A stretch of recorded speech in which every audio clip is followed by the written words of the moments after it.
You know, Alex, I spent 3 hours yesterday wrestling with a 4-inch stack that seemed like it was personally offended by the laws of physics. It's funny. We spent all this time making sure the water gets into the house, but the real engineering, the real art, is how you get it to leave without taking your sanity with it. Well, considering I can hear your pipes groaning from the driveway, I'd say they're not just offended. They're staging a full-on protest. Is that what we're diving into today? The dark arts of the drain waste vent system? Dark arts is about right. People look at a wall full of white plastic and see a mess. I see a symphony, a very temperamental, gravity-dependent symphony.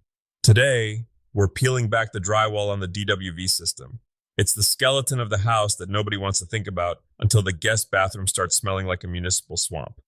Which is exactly why I'm here. Because most of us just assume water goes down the hole and disappears into the ether. But then you start hearing words like atmospheric pressure and trap seals, and suddenly my weekend DIY project feels like a fluid dynamics midterm. So where do we actually start? You start with the one thing you can't argue with: gravity. A DWV system is a passive, unpressurized highway. Unlike your supply lines, which are under high pressure and will spray your ceiling if you look at them wrong, the drain side is just a long, tilted slide. If the slide isn't angled just right, the water stops sliding. And if it stops, you're in a world of hurt. Okay, I've heard you grumbling about the pitch before. It's not just downhill is good. There's actually a too much downhill. Believe it or not, yeah, it's a bit of a Goldilocks situation. Code usually wants a 1/4 inch drop for every foot of pipe. If you get greedy and steepen that angle too much, the water outruns the solids. Imagine a water slide where the water zips to the bottom, but the rider, in this case, well, let's just say the waste, gets stranded halfway down. That's how you get a dry clog that'll make you wish you'd never picked up a hacksaw. So slow and steady wins the race. But what about the V in DWV? The vent. That's the part that always looks like a pipe to nowhere sticking out of the roof. Why do I need air to get rid of water? That's the secret sauce, Alex. Without that air, your pipes are just a giant wet straw. You remember being a kid, putting your finger over the top of a straw in a soda and lifting it up? The soda stays in the straw because of the vacuum.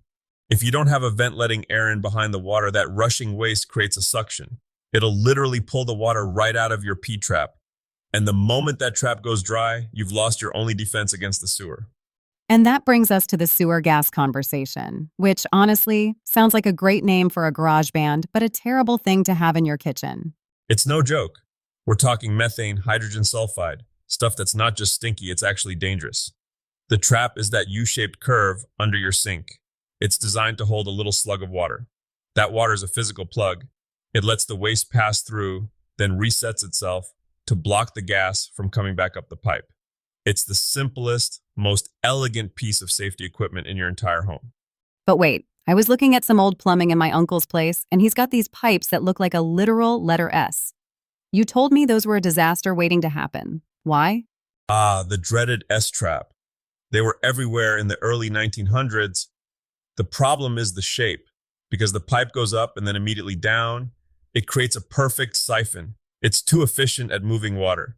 It pulls so hard that it drags the seal water right out with the waste. You end up with an empty trap and a direct line to the city's digestive system. That's why P-traps are the king now. They have that extra horizontal bit, the trap arm, that breaks the siphon and lets the water settle. All right, so we need vents and we need traps. But I've seen some setups where there's one vent for like 3 different things. Is that just a plumber trying to save on plastic, or is there a method to the madness? That's where you get into the fancy stuff: wet venting and circuit venting. In a perfect, unlimited budget world, every fixture would have its own dedicated vent pipe going straight through the roof, but your roof would look like a pincushion. I'm sure the neighbors would love that aesthetic. Yes, I have 12 chimneys, and they all smell like Tide and regret. Exactly. So we use the wet vent method. Basically, you use the drain pipe of one fixture, say your sink, to act as the air vent for another fixture, like your toilet. It's like a carpooling lane for plumbing.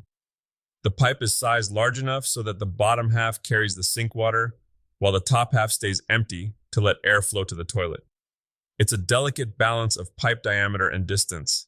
If that pipe is too small, the air part of the pipe gets swallowed by the water part, and the whole system chokes.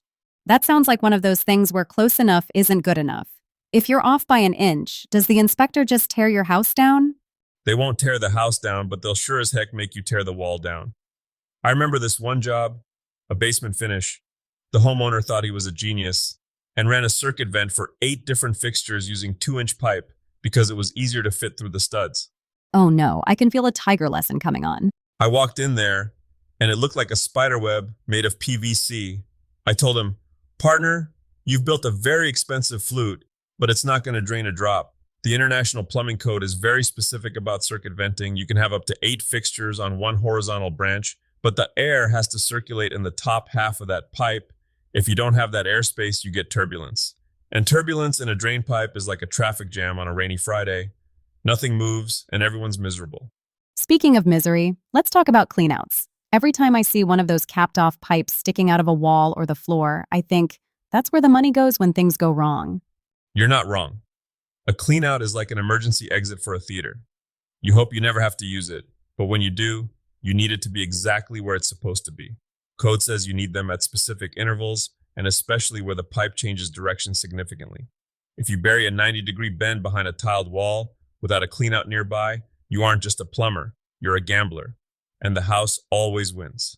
So, if I'm a DIYer or even just a curious homeowner, what's the check engine light for my DWV system? What are the signs that my venting or my traps are failing before I have a flood?